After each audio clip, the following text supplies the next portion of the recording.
The Arabian Peninsula. Maybe you've heard of it. If you look over on my map here, it's called that because it's this peninsula in Arabia. But it takes up basically, joking aside, this whole area that we call the Middle East, this whole region, uh, and is largely taken up by Saudi Arabia.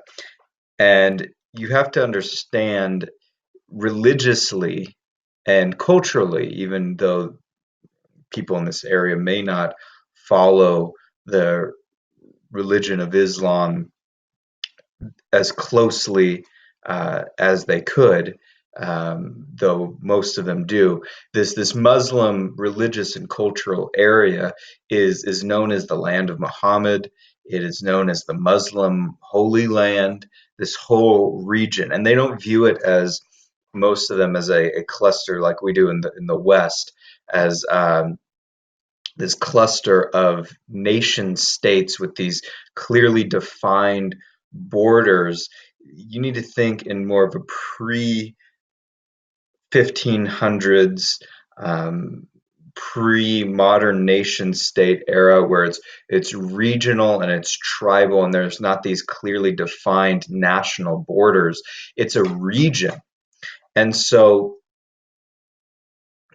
one of the things that's telling about this is that in Saudi Arabia, a poll was taken of Saudi males between the ages of 25 and 41 who were educated and given to them what they would want, what they desire, what they think their political goals would be, what they think of terrorism, suicide terrorism, terrorist tactics, terrorist groups, these different things. And while they did not agree with the methods of Osama bin Laden and Al Qaeda, 95% of them did agree. Huge majority of those surveyed, 95% did agree with his overall stated goal, which was to drive the American presence, the American military presence and bases from the Arabian Peninsula. So even though most of these Muslims would not become suicide terrorists and would not join Al Qaeda and would not perpetrate these terrible suicide terrorist attacks, Osama bin Laden and his messaging finally hit on something that was able to gain sympathy from Muslims around the world and in this region. Because rather than just saying he wanted to create a jihad because of the Western capitalists and the Western immorality and Western democracy, all of which he does believe and did preach and does say, instead, bin Laden masterfully